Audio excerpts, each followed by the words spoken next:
So, 8th of August 2014, Amol and I, we actually went for a walk in the park.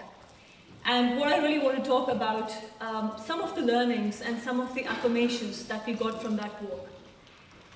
And in true sense, that walk has been a landmark for both of us, for me especially, in my personal life and in my business life. So the whole idea is to share what happened, what learnings I got, and how I applied them, especially in the business context. Just to tell you, these pictures were not taken for the purpose of this workshop. These are personal pictures taken in those moments, but the whole idea is to convey a context to you. But before I go there, we need to rewind a little bit, because you need to know where I'm coming from. So 2008, actually this slide never occurred to me, at least for the first 3 to 4 years, I would say. But after around 4-year mark, when I look at this, I actually think, what was the probability of my succeeding in this business? And if I tell you this, you yourself you can take a quick poll and look for yourself, what was the chance of my actually doing reasonably well as a business owner? In 2008, basically in terms of my age, because I heard someone saying young age, 28 years old, I had my son who was 1 year, 3 months old. I had just moved to a new country to basically settle down here in 2008 beginning, kind of a thing. So very new country, London, UK, never lived outside, traveled abroad, but never settled outside. If you remember, 2008 Q4, Lehman Brothers tanked, and economy was pretty much getting into the recession. And as far as my experience with SME, I was never a serial entrepreneur at that time in 2008. As far as my SME background was concerned, it was zilch. I had no clue. I had no clue about coaching, to be honest with you. Through and through, my in-laws, my parents, Amol, my husband, and myself, we had been in good, high-profile corporate careers. We had no idea about business. Nobody had a sense, and you can imagine my parents' reaction when I actually decided to do this. Leaving a very well-cushioned job, doing very well in Unilever, being one of the high flyers, actually said that I want to move because I'm getting bored. It's good stuff, but I'm actually getting bored, so I want to move into consultancy and not really coaching. That was the whole idea. 28-year-old, new to the country, economy is going down, young family, and till date, my clients who are a little more accent-friendly understand I'm talking about quote when I say quote, not goat. And sometimes they go out and one of the directors would ask the other director saying, I like the session, but why was Shweta talking about goats? I'm like, gosh, what happened there? So then the other director would tell him that she was not talking about goats, she was talking about, and I still can't pronounce it, quotes. So I call it estimates. So accent problem, because, and you will notice few words which will sound very jarring to you, but that's how I am, because I don't have English accent. So, with all of that, it's not a sob story. It's a context for you, because I don't believe in sob stories. It's a context for you, because if you think about it, what was the chance of doing well? What was the probability of doing well? Everything that you can think of in terms of responsibilities, newness, economy, experience, whatever, was not in my favor. Anyways, a lot of things worked in my favor, luckily. Good work ethics, a lot of external factors, good team, which we will talk about. And over the last 6 years, so basically I went for training in 2008 December, pretty much started in January 2009. And in the first 10 months, achieved emerald level, so which was pretty neat. And then after that, achieved diamond level, and then life was kind of good, success and making good cash flow, good lifestyle. Life was getting comfortable, not bad.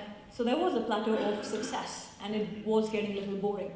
I want to highlight this to you because very proud of it. This is not something which you just get. So over the since 2009, basically picked up London Coach of the Year consistently, which is pretty awesome. So Action Coach Award The other one was, this is APCTC, which is Association of Professional Coaches, Trainers and Consultants. So picked up the award for that from the association, our association, and also picked up from the franchise body, which is British Franchise Association, HSBC, as a franchisee of the year, competing with the likes of McDonald's.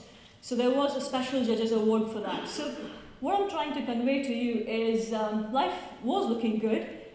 By 2014, 8th of August, everything was looking great, and yeah, it was a decision to either keep on cruising or to really do something different.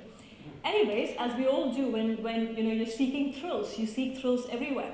So I was seeking thrills in my holidays because I like adventures, I like to do things. So I sat down with my husband and said, which continent shall we go to? And we picked Africa. We decided to do safari. That was too boring for me, sitting in kind of a thingy and looking at animals, for 5-6 days and staying in treetops or whatever. It was just too much. Like, oh, that's boring. Let's add something to it. What shall we add? What's there to do in Tanzania? There is this mountain, which is supposed to be the largest freestanding mountain, called Kilimanjaro, 5895 meters. It's not a technical climb, but it's the highest freestanding mountain. Amol, how about climbing this mountain? This is around June, May time, 2014, we're having this discussion. He's like, are you sure about this? Because this is August we're talking, and this is like around May, June, we're talking about climbing Kilimanjaro. I was like, yeah, let's go for it. Looks good. If it's not technical, we can do it. Okay, fine. So we booked our holiday, and yes, we successfully climbed Kilimanjaro, but what happened in that, I'll take you through. A lot of good learnings, but that moment, that climbing of that summit was quite crucial for me personally, because we sat down, and I sat down, and I asked myself this question, saying, what is the summit in my business? What is my next summit? And trust me one thing, I'm not going to say anything which is not true just because I'm standing here. I'll tell you exactly what went in my mind. And this was the question. I said, what is my summit? I'm cruising at a good level, but what is it? And then, to be honest with you, sitting there in Tanzania, just pretty much coming down from the summit, I said, the next summit for us is 1 million. That's what I want to do. Not because we needed to make more money or anything, just because it was irritating me, it was peeving me big time. When you talk about saying, okay, I want to build assets, I want to invest in other businesses, we want to plug in other exciting stuff which Action Coach was doing, but you're still not at a level where you feel like, yeah, now it's a good level. I just wanted to get over with it. Literally, I just wanted to get over with it. And I said, you know what, I want to do that level, climb that summit, and then take a view from there that what is my next summit? Where do I want to go? So that was the decision, and that's why it is a very important incident, or rather an experience in our life. So let's talk about some of the learnings and affirmations. So you will see L stands for learning, and affirmations, you will see A.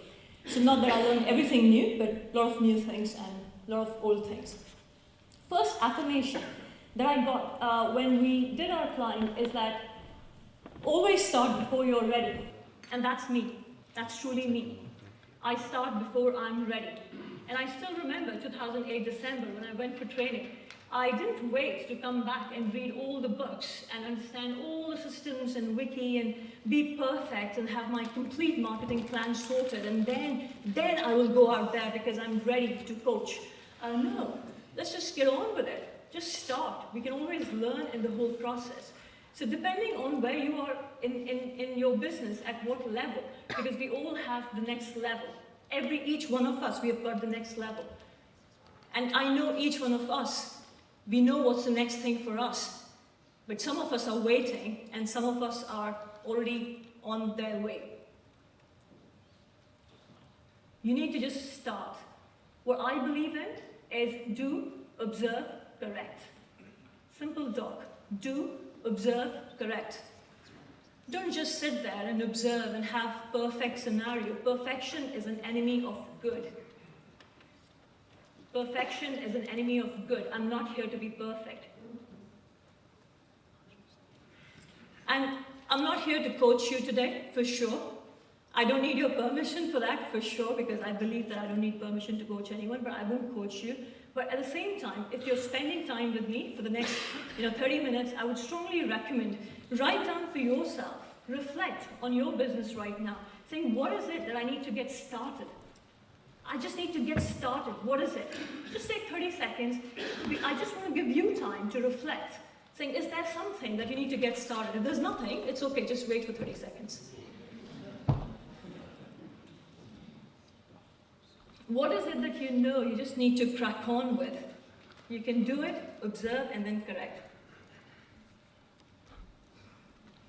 When people heard about this, they asked me, have you ever climbed any mountain? I said, no, never. Okay, do you exercise regularly? Yeah, I kind of do my meditation and stretches in the morning. I eat healthy and I'm reasonably fit. So like, okay, but you've not really gone through any endurance, exercises. No, not really. They said, why don't you try Ben Nevis and Snowdon and things like that, and then maybe look at Kilimanjaro? I said, yeah, but you know what? This kind of sounds exciting. I'll just go for it. Let's see what happens. And when I was telling people that I'm going to climb Kilimanjaro, the look in their eyes of, I wish I could do that, told me that there was something right in it. Because there was excitement, there was fear, there was stretch, and I crave for these things. So like, let's go for it. Let's give it a shot. Let's see what happens. The next thing, the person who was organizing, so obviously I did quite a bit of due diligence. When I say quite a bit, not months, but I actually allocated time, and I said, okay, fine, for 4 or 5 hours, I'm just going to scan Google as much as I can, and really figure out which is the best organizer who will actually ensure I do it safely and successfully.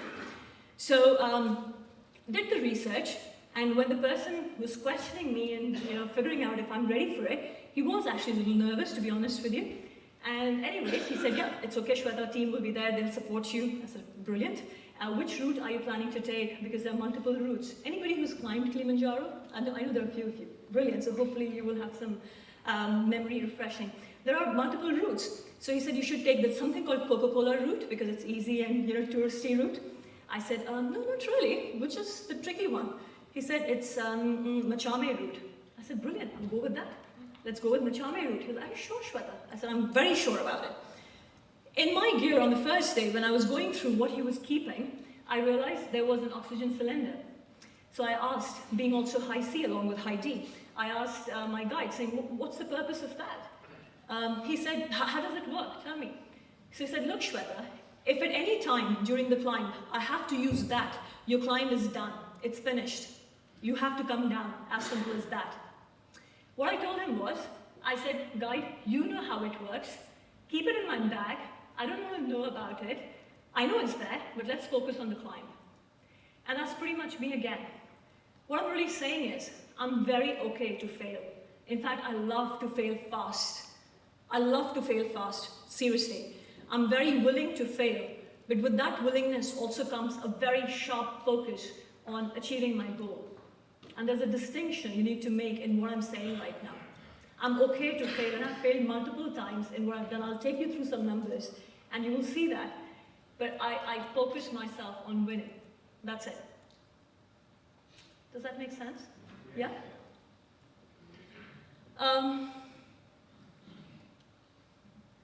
Affirmation and learning. Let other people help me in this journey. Now, that's me. These are our 2 coaches or guides. The rest of the team, 3, 4, 5, 6, 7, 8, 9. 9 of them were our team members. By the way, you're not allowed to do the climb without a guide, and you're not allowed to do the climb without porters to carry your supplies. But just imagine for a few seconds if in this picture it was me with a heavy backpack and just with my guide, and I'm looking a little tired, but it's just me and my guide, and I'm saying, yeah, I've done Kilimanjaro. Would you be more impressed? Yes? Yeah, of course you would be, right? She did it alone. Of course it was easy for her to climb with 9 people. They didn't carry me, practically. They didn't. Let me ask you a question. What was my objective when I was there in that national park? What was my objective? To get tired, knackered, and then somehow make it? Or to actually make it to the top? Make it to the top. What's your objective in your business? Just imagine if I had to carry the supplies, I had to carry the utensils, I had to set up my own tent. You don't do it, they do it. This is the norm. But imagine if I had to do this. I mean, do you think I'll be left with energy and that mind state at a high altitude to undertake something which I've never done before? Let your team help you. I learned that big way. In the sense, not that I was resistant to having team. In fact, 6 months into the new business, I was very clear. I hit a certain level, I'll get a BDM. I was very clear about it. And that's it. Today, as I stand here, I've got 3 marketing people, junior people, full-time. I've got my assistant to help me. I've got 4 telesales people, outsourced. I've got 1 person working on SEO. I've got 1 person working on my PR. And I have got myself. I'm the coach in the business. And Amol, my business partner, manages the rest of it. He doesn't coach. It's just me who coaches and signs on clients. As I stand here, this is my team. Not to get the results this year that I want, because what I'll get this year is pretty much dependent on what I did last year. What I'm really building is the capability for 2016. That's the team now, this year. Because we have the next summit to climb in 2016. At this point, I'm very conscious because in my first couple of years, I would sit there and I would say, so what? You know, you have so many people, you have expenses. Of course, I'm at this level, but I'm making more profits. I'm sure some of you would have just thought that right now. Yeah, you can do that. You can meet your own needs, your own lifestyle needs, or you can truly focus on what your market needs. You can either be a self-employed, calling yourself a business owner, and I was at that stage, I promise you, I was. Or you can just make a shift of saying, I am a business owner. I'm still not a business owner because I'm the one who's coaching, but that's the next summit. That's the next level. So I'm very aware, and I'm a number person, that in first year you can't afford to have so many team members, but your business has got stages. Team is an asset, but you need to know how to hire talent, how to manage the activities of that talent, and how to retain them. If you're not good at that, we need to become better. But that's a process. You won't believe, over the last 6 years, I've had 11 office, not managers, my 11 assistants over the last 6 years. One I have now, she's ideal for me. I love her. She's perfect. 11 people. Do you think I've learned a few things? Do you think I was okay to fail fast and fail enough? Yeah. And you know what? I actually truly believe in that. And by the way, one more thing. Not a single person I sacked. Not a single person I sacked. And what that means, with the look on your face, Andrew, is I don't manage people. In our company, we manage the activities of our people. There's a distinction you need to make. When you manage activities of people, you need to be clear what they need to focus on. You need to know what are their KPIs. And you need to have a rhythm of communication in your company. If you don't have that, it's all about vision alignment, motivation, blah, blah, how are you feeling, all that stuff. Yeah, it's good, it's very important. But they're junior people, they're not going to take initiatives. Till today, Amol sometimes comes to my office and he's like, Shweta, you know what, he's not taking initiative. And I have to remind him, and he reminds me, that look, they're not here to take initiatives, that's our job. They're here to do things properly. And we're very conscious of one more thing, and I think it's an important point for each one of us. Knowingly or unknowingly, we actually promote people to the level of incompetence. Knowingly or unknowingly, we actually promote people to their level of incompetence. Please be aware of it. Let people do what they're good at doing.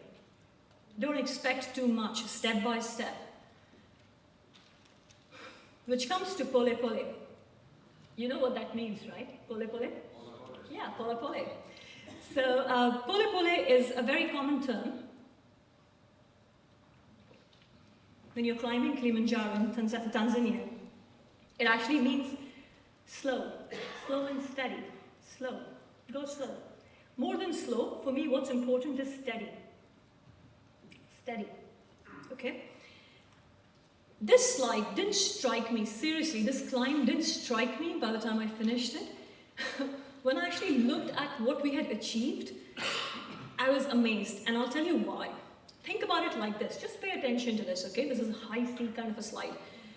You start from here, This is Machame route, so this is Uhuru Peak. You start from here, first day, second day, yeah, we didn't stop here. So on the third day, we went all the way here. So pretty much around 2.5 days, we were at this altitude, 4,600 meters. Then you go up, and on the fifth day, or rather night, you're at Barafu camp, which is 4,600 meters, again. And then overnight, starting at 12 o'clock midnight, you take this climb and you pretty much reach there by 5:45 or 6 o'clock.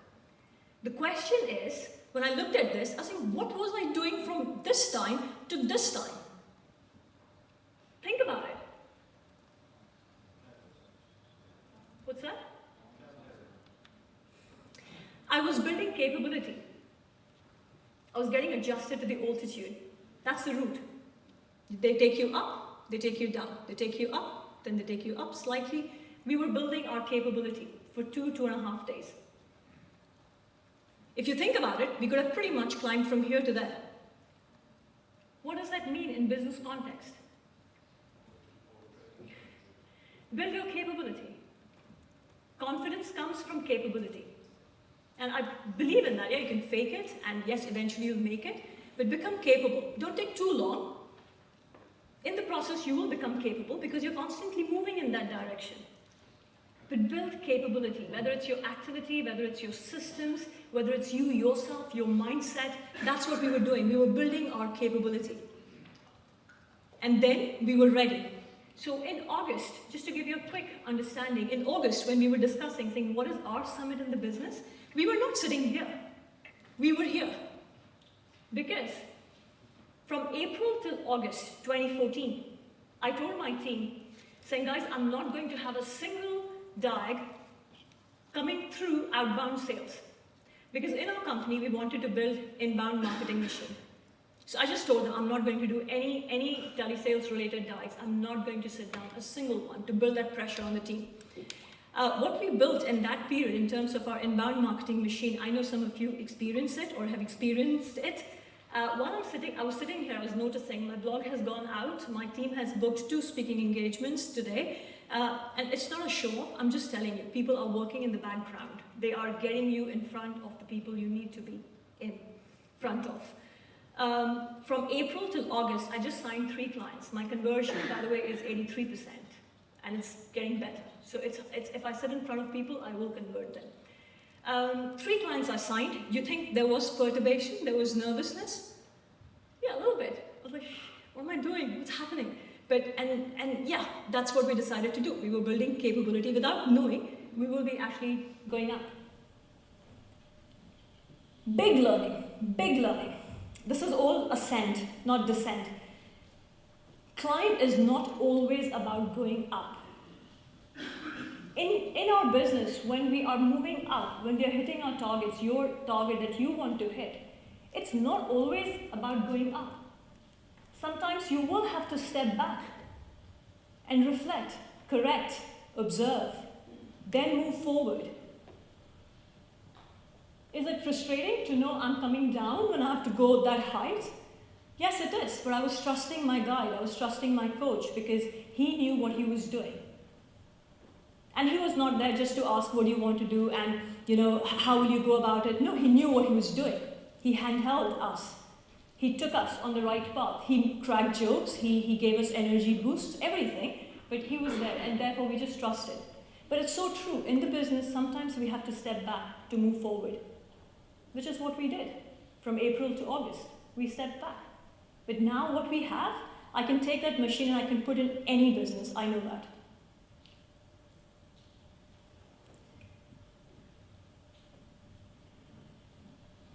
Some of you know, and I love numbers. Because when Wick says that business is about making money, I truly get it. When money hits your account, it doesn't hit your account in words. It hits your account in numbers. And we love that number. So how can you not like a number or numbers? I love numbers. I coach my clients and I coach myself and hold myself and my team accountable through numbers. You need to know your numbers. I personally believe in this. This is the most non-sexy part of business, which is the finance and numbers. It's not finance, it's actually numbers. If you really want to increase your conversion, if you want to have more confidence, if you want to get results for your clients, get results for yourself, you need to become very comfortable with numbers. You need to know what to ask. If you don't know what you don't know, it's a tough one. It's tricky. There's only so many times you can kind of, say, hope they won't catch me this time. And you need to be the person who knows what he or she is talking about. And maybe it's my belief, maybe I need to have a shift here, but from day one I've believed that to be a great coach, to be a good coach, you need to be a good consultant. And what I mean by that is, you need to know where you're leading your client to. You need to know that. If you don't know that, then both of you are pretty much in the same position. We're hoping that probability to be 50% that we'll get it right. So know my numbers, and just to give you a sense, obviously you can imagine the kind of dashboards that I have in the business. To give you a sense, when we came back in August, very quickly, and we said, we want to climb that summit of 1 million. The level of activity, the way we compressed everything, because we knew in what time frame we wanted to hit 1 million, we had 50 applications. From 50 applications of telesales people, because now we were combining both inbound and outbound, within 2 weeks, we had 33 interviews. So Amol conducted 33 interviews pretty much within 1.5 weeks. We had 18 short-term trials, averaging £200, which costed us 3,600, and we got zero return on investment. We had 7 long-term trials, averaging around £900, costing 6,700. The return, we got 3 clients from there, 9 times ROI. Eventually from there, now we have our 4 selected people, £250 per qualified lead, and I have 12 times ROI already on them. Those are my numbers. Do you think I'll do that kind of marketing again and again? Yeah. And I know my inbound marketing numbers as well. So know your numbers, guys, because then the conviction in having a team member or doing marketing, then you don't sit and think. You just get started because it makes sense. The other one, big learning. Journey filled with best evers. It was tiring, I still remember, but it was fun. On the third day is the testing day. So you come at an altitude, which I showed you, 4,600. I was getting tired. And we had to climb. I could see the steep climb. I asked Amol, I said, do you think we've ever reached this kind of an altitude? He said, no, never. This is the highest for us, 4,600. I was like, okay, that's good. After some time, he got tired and he was like, sure, when are we going to reach our base camp? And I simply said this. I said, what's giving me energy right now? Every step that I'm putting forward is my best ever. Every step that I'm putting forward right now is my best ever. Think about it. Think about it. Even if I'm tired, who cares? How many times in life you take every step, every second, and it's your best ever? That was amazing. I knew I'll do it because that was my energy. So, you know what? In your business, there are many best evers. Just focus on them. It's just about moving to the next thing, moving to the next thing. Just keep creating your best evers. The summit will happen. It will happen. Pole, it does happen. 5 days for 20 minutes. That was the summit. Uhuru Peak, 5 days for 20 minutes. It was cold out there. It was beautiful. It was cold, and I was tired. But it was a huge sense of achievement. But pretty much business is like that. You hit platinum, you hit emerald, you hit diamond, million, multi-million, whatever it is. Once you hit it, you hit it. You're there. But that journey, don't miss out on it. Enjoy it. Good, bad, whatever you're going through right now, enjoy the journey. Live it. Because once you will reach there, you will realize, oh yeah, I thought journey was much better. It was more exciting because that's what makes you better.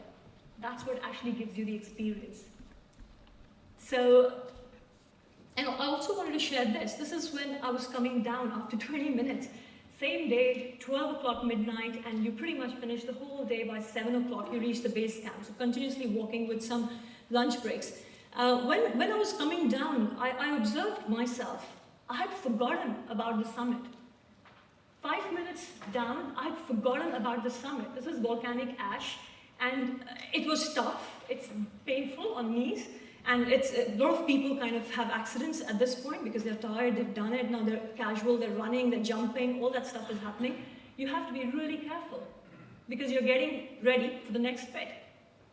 But the point is, now and here, whatever place you are in your business, whatever you're doing right now, have the practicing mind. Don't worry about the goal all the time. If there is a goal out there and I have to swim through this lake, if all the time I'm looking at that goal, can you imagine how much of pain I'm going to have in my neck? It's painful. Versus if I'm just focusing on my strokes, if I'm just focusing on what I'm doing right now, it gets easier. Once in a while you lift up your head and you see where you're going. But that's about it. Be now here and be present. Be the best. Focus on your best ever at that point. And it was so big for me at that stage. Summit was gone. I was already making a transition to the next phase. Believe in this. In the world of individuals, who is better? When I came down and signed the register, multiple people, different age groups, different nationalities, different routes, not everybody climbed the summit, and their names were there in the register, and you get the certificate. And you feel you're one of them, but who cares? It was your journey. I got that learning, but it was a true test in the month of October when there was a conference in UK. I didn't attend that conference, but Amol had gone to attend that conference. And I was, as always, focused on what I was doing. And he came back. He came back, I think, on Saturday afternoon. And I was in my bedroom. I was reading my book. He came back and I said, how was the conference? And he said, you need to know one thing. Pam will be banking 1 million this month. And November was the month when I was banking 1 million. I knew it. And you can't even imagine my reaction. I wept. I wept. And no, good stuff, Pam. But the point is, I wept because at that point, I forgot my learning. I was trying to be the first one. I had to really coach myself and tell myself, saying, actually, in the world of individuals, who is better? There's so many people out there who climb the summit. How does it matter which route you take? How many groups you go with? You know, we all have our own stories. It doesn't matter. Seriously, it doesn't matter. Take help of people who can make you reach that summit and experience that. Don't give yourself stories. Don't rationalize it. Say it's okay if I'm here at this base camp. Reach there because it's beautiful. Then you can decide if you want to stay there or you want to go to the next level. But do whatever it takes to make it happen because it's beautiful. It is beautiful. It gives you more choices. It gives you more confidence. But it happened for me. And then another bit. You can see who's that person? Martina Navratilova. Am I pronouncing it correct? You know Martina Navratilova? In the tennis world, she was one of the top players. World record holder, 5 consecutive years and 7 times titles, singles and doubles. 2010, she undertook this climb, and third day, unfortunately, she had to go back. Now, she's the woman of records. She's the woman of stamina. She's a performer. And she said, I couldn't breathe. I just couldn't go on. Third day, she had to be brought back, down. The point is, don't over-attribute to yourself. And I truly believe in this. I don't over-attribute to myself. A lot of things happen in this journey of ours, in our business, in our life. That day, there was no wind. There was a super moon, if you recall, I don't know if you remember. 14th of August or 11th of August was full moon, super moon night. I didn't even use my head torch. I had a competent team with me. I had really good coaches who were supporting me. I was in the right shape. I was in the right mindset. Things were in the favor. For her, it got windy. It started snowing. It was tougher.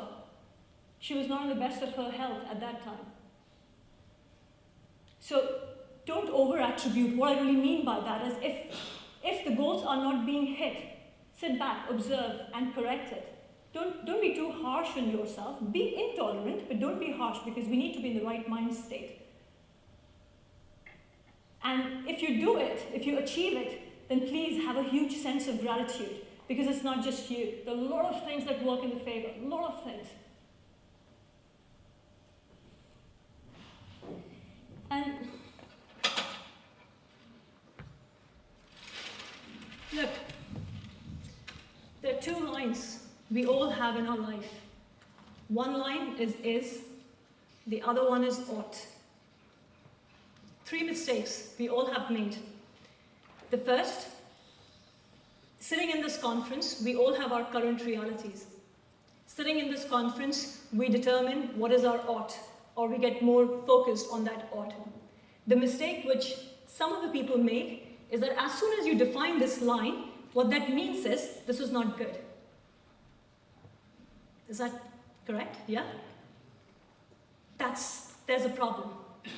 Please remember, as Rob shared, please remember, the best way to be happy and the best way to get energy for the next level is to have a huge sense of gratitude for what you have.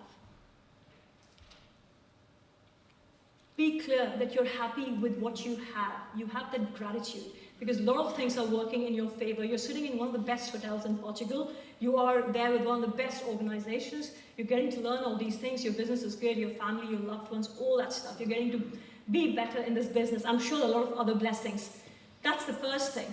The second thing is when people define this, obviously there is a gap that needs to be met, and what's in between is called problem.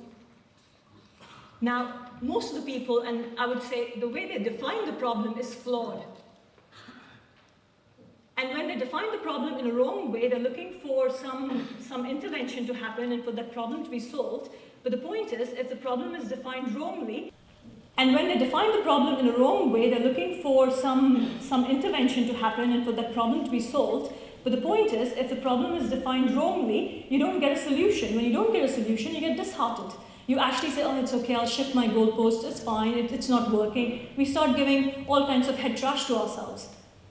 Please be sure that you've clearly identified the problem by going deeper and being honest and really truthful to yourself, saying, what is the problem here? That's the second thing. And then the third thing is, when people define this problem, they want something instant, quick. Quick. Yeah, you can do it quick. It's absolutely fine. What you were planning to do over 6 months, why can't you compress those activities and do it over 3 months? Of course, but what's required is this.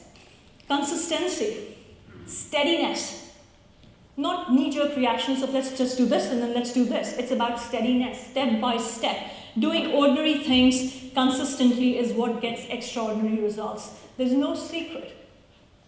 It's can you work hard and can you really be consistent with what you're doing? Because at the end of the day, look, I know Edmund Hillary said that it's not the mountain we conquer, but ourselves. The levels that we want to achieve in our business, we're not trying to conquer or achieve anything. I actually believe that what we're trying to achieve is better of ourselves, to prove to ourselves that yes, we can do it, to experience that next level. We don't need to do it, but we want to do it because that's human nature. At the end of the day, happiness is not this or that. It's growth. It's growth. Thank you.